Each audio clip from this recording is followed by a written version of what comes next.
আসসালামু আলাইকুম। আশা করি সবাই ভালো আছেন। আজকের এই ক্লাসে সবাইকে স্বাগতম।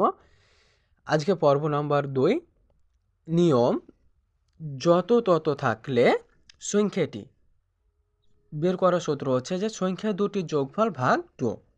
তাহলে যখন আমরা দেখব কোনো প্রশ্নতে এত থেকে বড় বা এত থেকে যত বড় তত ছোট আছে, তাহলে আমরা সংখ্যাটি বের করার জন্য সূত্র প্রয়োগ করব। সংখ্যা দুটির যোগফল ভাগ হচ্ছে 2।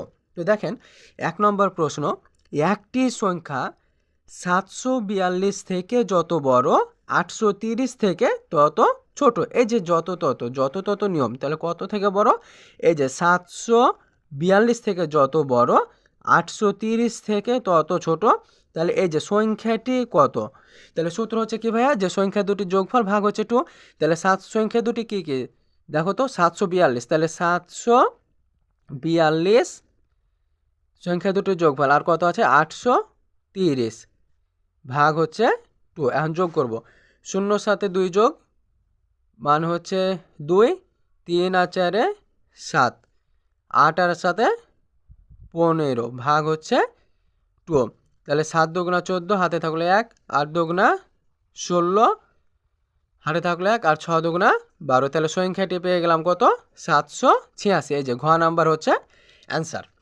তাহলে এরকম যদি অঙ্ক দেখেন যে একটি সংখ্যা এত থেকে যত বড়, আরেকটি সংখ্যা তত থেকে তত ছোট, তাহলে সংখ্যাটি বের করার সূত্র হচ্ছে যে আমরা সংখ্যা দুটিকে যোগ করব আর 2 দিয়ে ভাগ করব। 2 নম্বর প্রশ্ন দেখেন, একটি সংখ্যা 650 থেকে যত বড় 820 থেকে তত ছোট, সংখ্যাটি কত? এই প্রশ্নটি খুবই গুরুত্বপূর্ণ। এই নিয়মের অঙ্কগুলো দেখেন, এটা 27তম বিসিএসে আসছে। এই প্রশ্নটা 27তম বিসিএসে এসেছে। তাহলে আমরা যখন দেখব যত তত আছে অঙ্কতে, তখন আমরা কি করব? সংখ্যা দুটাকে যোগ করব আর 2 দিয়ে ভাগ দেবো। তাহলে এখানে দেখেন একটি সংখ্যা 650 আর একটি হচ্ছে 820।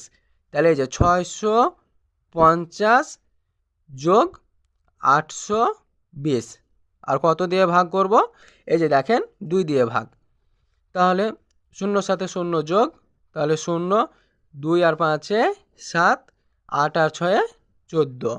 এখন 2 দিয়ে আমি ভাগ করে দেখি কত হচ্ছে। 7 দুগুণা 14, 3 দুগুণা 6, 5 দুগুণা 10। তাহলে কত পেলাম? 735। এখন 735 কত নম্বর আছে? এই যে ঘ নম্বরে, ঠিক আছে। এখন দেখেন 3 নম্বর, এই যে একটি সংখ্যা 757, এই যে 757 থেকে যত ছোট 555 থেকে তত বড়, সংখ্যাটি কত? এই সংখ্যাটি, এগুলো অঙ্ক খুবই সহজ এবং খুবই গুরুত্বপূর্ণ। তাহলে যখনই দেখব যত তত আছে, তাহলে সংখ্যা দুটিকে আমরা কি করব? যোগ করব। তাহলে 757 যোগ 555 ভাগ হচ্ছে 2। তাহলে দেখেন এই যে 5-এর সাথে 7 যোগ মানে 12, 5-এর সাথে 12, 2 হাতে থাকলো 1, 5 আর 5 10, আর হাতের 1 11, হাতে থাকলো 1, 5 আর সাথে 12, আর হাতের 1 13। আমি এখন এই 1312কে ভাগ করবো। তাহলে 6 দুগুণা 12, হাতে থাকলো 1, 5 দুগুণা 10, তাহলে হাতে থাকলো 1, তাহলে 6 দুগুণা 12, 655। এই যে দেখেন 656। তাহলে কত পেলাম? 656। এই যে, তাহলে আশা করি খুব সহজেই যত তত থাকলে এই নিয়মটি খুব সহজে বুঝতে পেরেছেন এবং এই অঙ্কগুলো খুবই গুরুত্বপূর্ণ।